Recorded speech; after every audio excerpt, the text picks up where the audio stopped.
Pose with the fans. Pose with the pose with the pose with the fans. Pose with the pose with the pose with the fans. Pose with the fans.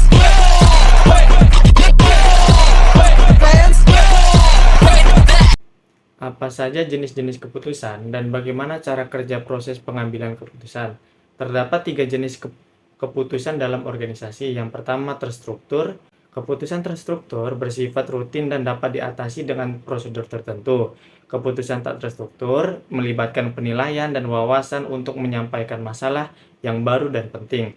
Sedangkan keputusan semi terstruktur itu biasanya melibatkan kedua jenis keputusan tersebut.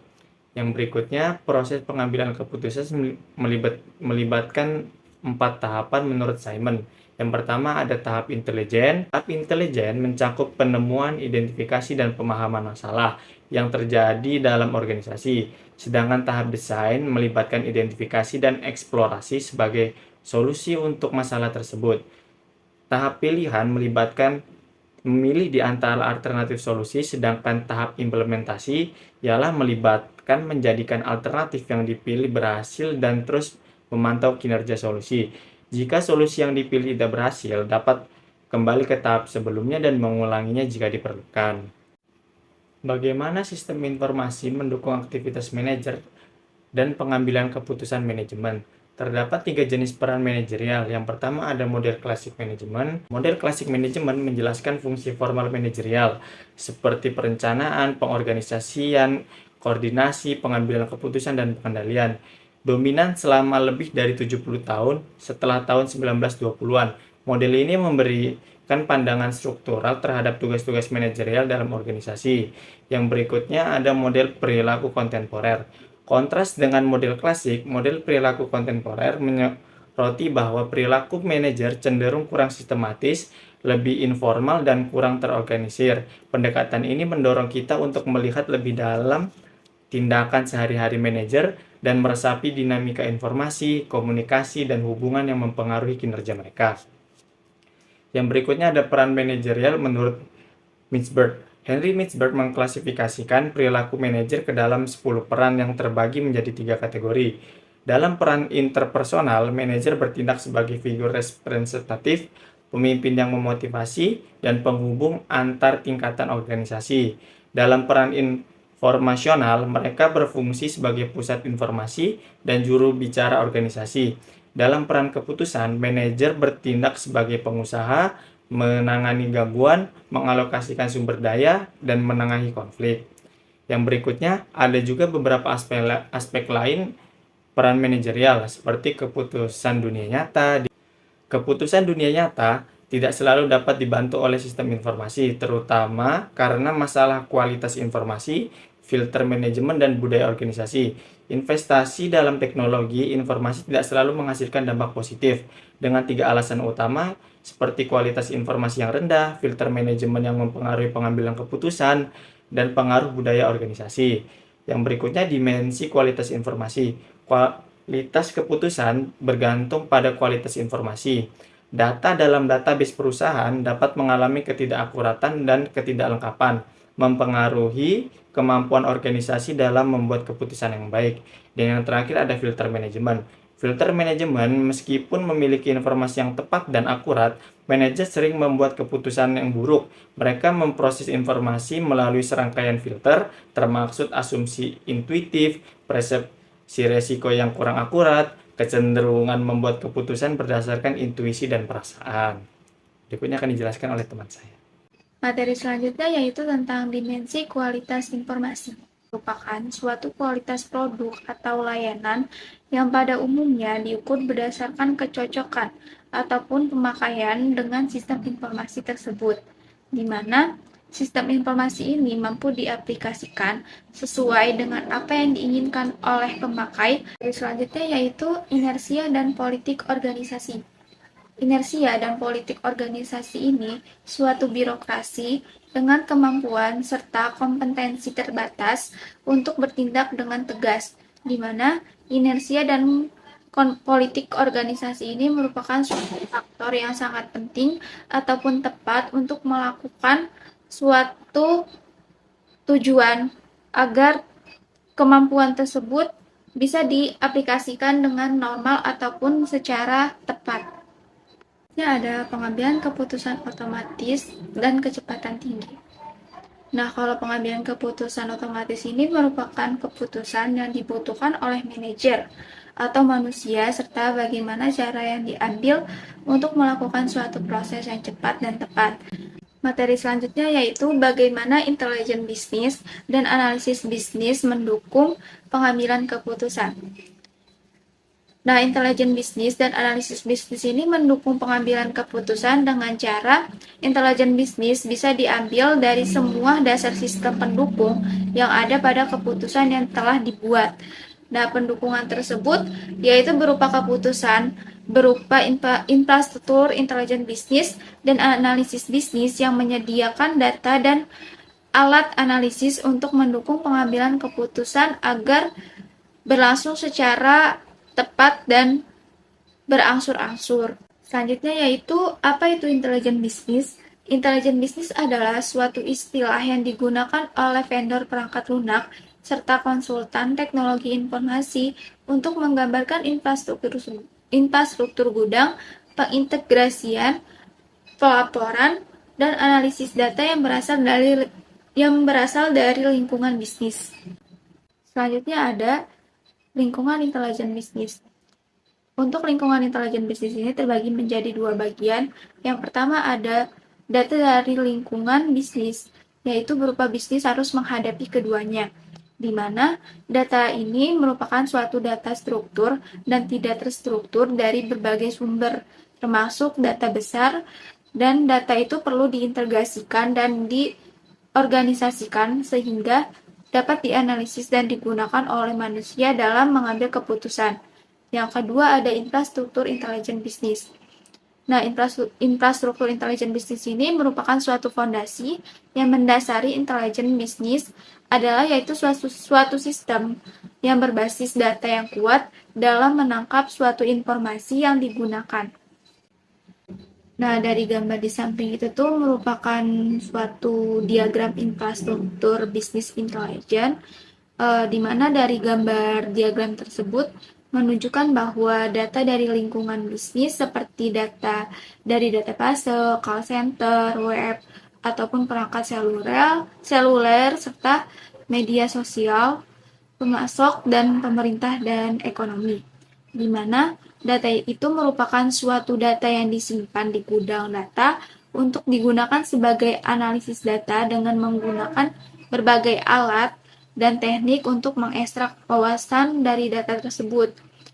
Nah, dari data tersebut itu tuh dikumpulkan dari berbagai sumber seperti transaksi penjualan, data pelanggan, data operasi.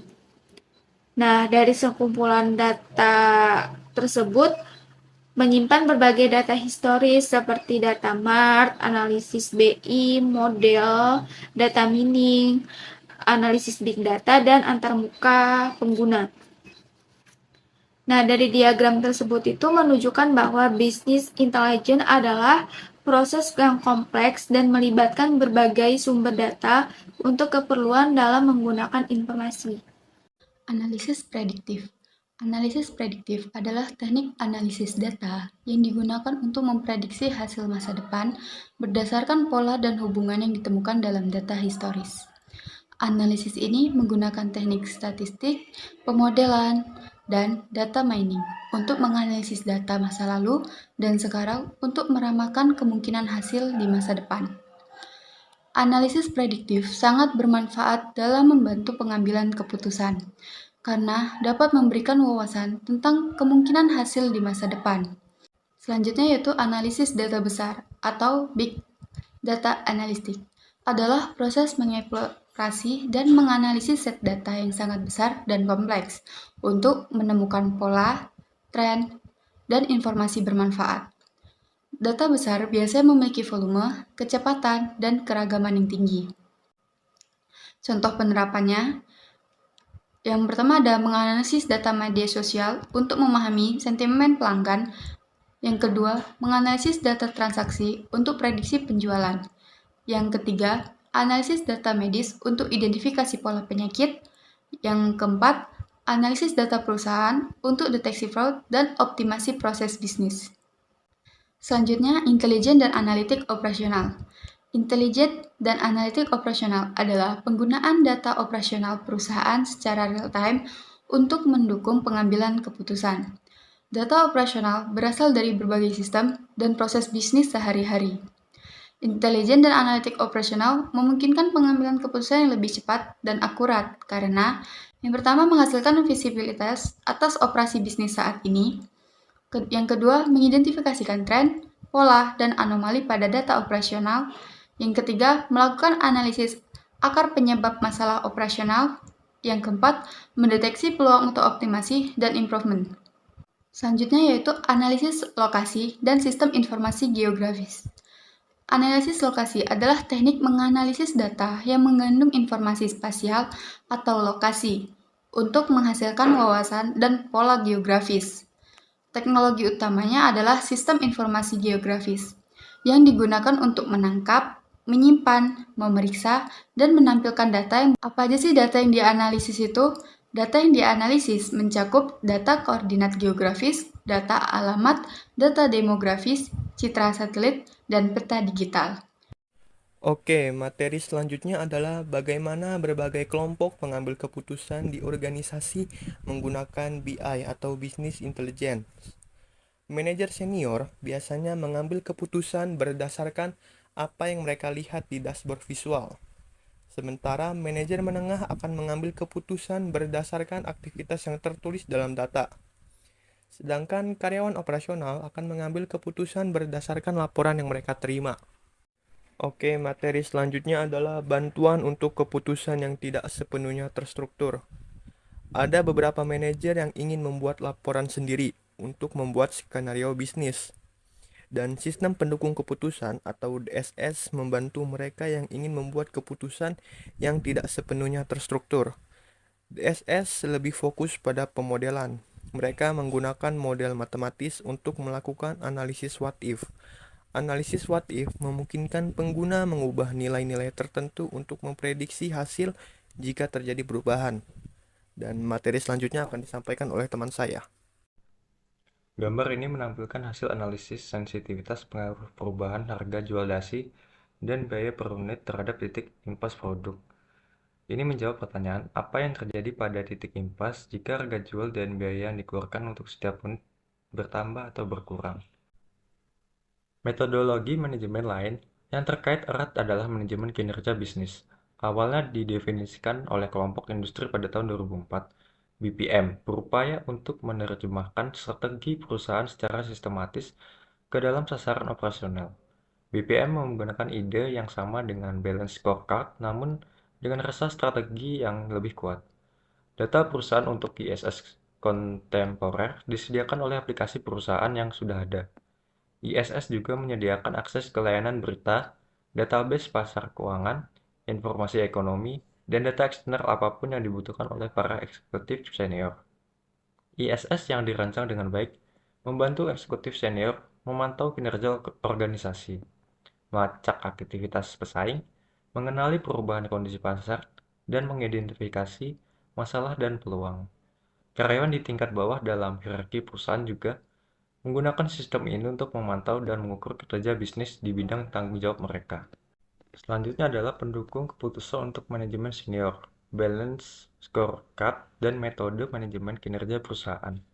Tujuan dari sistem pendukung eksekutif yang diperkenalkan pada bab 2 adalah untuk membantu manajer eksekutif tingkat C fokus pada informasi kinerja yang sangat penting yang mempengaruhi profitabilitas dan kesuksesan perusahaan secara keseluruhan. Ada dua bagian dalam mengembangkan ISS, balance scorecard merupakan kerangka kerja untuk mengoperasikan secara strategis perusahaan dengan berfokus pada hasil yang dapat diukur pada 4 dimensi kinerja perusahaan. Kerja pada setiap dimensi diukur menggunakan kunci indikator kinerja, yang merupakan ukuran yang diusulkan oleh manajemen senior untuk memahami seberapa baik kinerja perusahaan sepanjang dimensi tertentu. Dalam pandangan ini, kinerja keuangan adalah sejarah masa lalu, hasil tindakan masa lalu, dan manajer harus fokus pada hal-hal yang dapat mereka pengaruhi saat ini, seperti efisiensi proses bisnis, urusan pelanggan, dan pelatihan karyawan. Saya akan membawakan studi kasus nasional dan internasional. Studi kasus yang pertama yaitu studi kasus nasional mengenai penanganan pandemi COVID-19 di Indonesia. Pada awal pandemi, pemerintah Indonesia menghadapi berbagai tantangan, seperti keterbatasan informasi, sumber daya, dan koordinasi antar lembaga. Hal ini menyebabkan beberapa keputusan pemerintah kurang efektif dan menimbulkan kontroversi. Salah satunya adalah kebijakan karantina wilayah atau lockdown yang diterapkan pada awal pandemi. Kebijakan ini dinilai kurang efektif karena tidak dibarengi dengan penerapan protokol kesehatan yang ketat. Kemudian kasus yang kedua yaitu kasus internasional mengenai krisis keuangan global pada tahun 2008. Krisis keuangan global pada tahun 2008 ini terjadi akibat adanya kegagalan dalam pengambilan keputusan oleh para pengambil keputusan di berbagai negara. Salah satunya adalah kebijakan perbankan yang tidak ketat. Kebijakan ini menyebabkan para bank terlalu berani memberikan pinjaman kepada nasabah, termasuk kepada nasabah yang memiliki risiko tinggi. Akibatnya, ketika terjadi krisis, banyak yang mengalami kebangkrutan. Selanjutnya yaitu solusi dari studi kasus yang pertama. Membentuk Satuan Tugas Penanganan COVID-19 atau Satuan COVID-19. Satgas ini bertujuan untuk mengkoordinasikan berbagai upaya penanganan pandemi dari berbagai lembaga pemerintah. Kemudian yang kedua yaitu dengan meningkatkan koordinasi dengan pihak swasta dan masyarakat. Yang ketiga, melakukan kampanye untuk meningkatkan kesadaran masyarakat dan pentingnya penerapan protokol kesehatan. Yang keempat yaitu pemerintah perlu memastikan bahwa para pengambil keputusan memiliki akses terhadap informasi yang akurat dan terkini. Solusi dari studi kasus internasional, studi kasus yang kedua. Solusi yang pertama yaitu dengan pemerintah di berbagai negara dapat melakukan atau menerapkan kebijakan fiskal dan moneter ekspansif. Yang kedua yaitu pemerintah melakukan reformasi di sektor keuangan untuk mencegah terjadinya krisis serupa di masa depan. Yang ketiga yaitu pemerintah perlu menerapkan kebijakan yang seimbang antara pertumbuhan ekonomi dan stabilitas keuangan. Yang keempat yaitu dengan koordinasi global yang diperlukan untuk mengatasi masalah-masalah keuangan yang bersifat global. Itu saja, cukup. Terima kasih. Kembalikan pada moderator.